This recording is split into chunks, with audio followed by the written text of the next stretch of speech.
Les dé a los niños darán a la sociedad. Carl Augustus Meninger.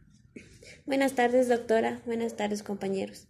En este tema les voy a hablar acerca de los derechos de protección de los niños, según el Código de la Niñez y Adolescencia. Primeramente, empezaré definiendo qué son los derechos de los niños. Son un conjunto de normas jurídicas que protegen a las personas hasta cierta edad.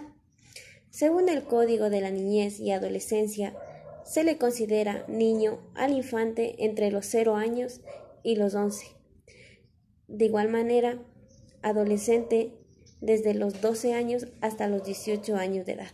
En la antigüedad los niños eran tratados como objetos de sus padres, es decir, ellos podían utilizarlos y disponer de ellos como quisieran. Pero con el paso del tiempo, esto fue perdiéndose y los niños adquirieron más derechos, pues también son personas como todos nosotros. Los derechos del niño fueron formalmente reconocidos luego de la Primera Guerra Mundial, con la adopción de la Declaración de Ginebra en 1924. El proceso de reconocimiento de estos derechos continuó luego, después de un largo trabajo con las Naciones Unidas, en la Declaración de los Derechos de los Niños de 1950.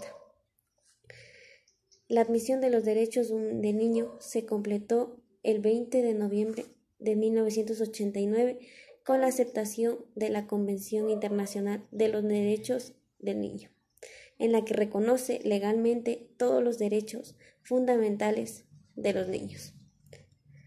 Los derechos de niños son derechos humanos, es decir, estos deben proteger a los niños como los seres humanos que son, pues ellos también son seres humanos como todos nosotros.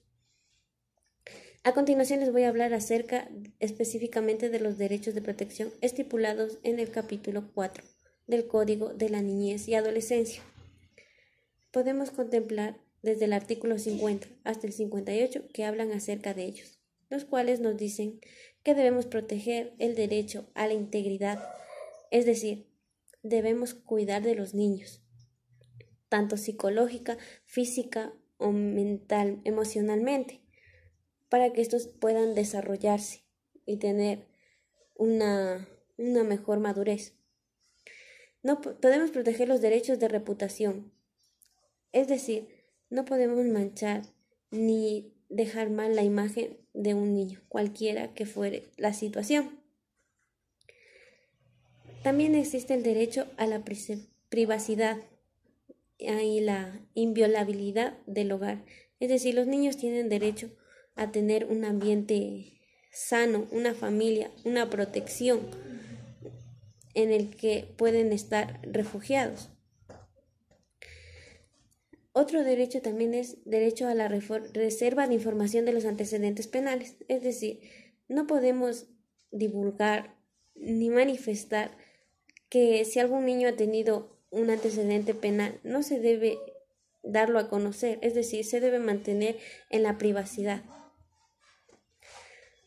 También está el derecho de los niños con discapacidad y capacidades especiales, es decir, debemos proteger los derechos de estos niños, pues son un grupo muy vulnerable ante la sociedad.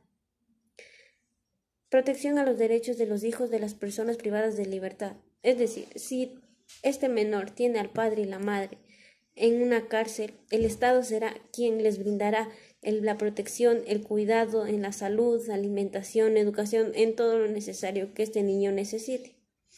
También está la protección de derechos a los niños en caso de conflictos armados o desastres naturales, es decir, si ocurriese algo de estos desastres, debe el Estado proporcionar una protección para estos niños.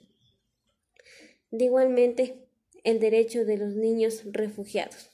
Es el caso que tenemos actualmente, en el que muchos inmigrantes venezolanos han llegado a nuestro país y el Estado debe garantizar a estos niños salud, educación, bienestar en todos los sentidos a estos niños. De igual manera, si ocurriese un desastre natural en nuestro país, el Estado deberá proporcionar los cuidados necesarios para que los niños no salgan muy afectados.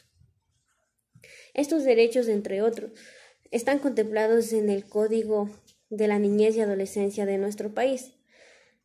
En conclusión, nosotros debemos cuidar mucho a nuestros niños, pues son el futuro del país, es decir, lo que nosotros formemos de estos niños en el futuro son los que gobernarán nuestros países y dictarán nuestras leyes.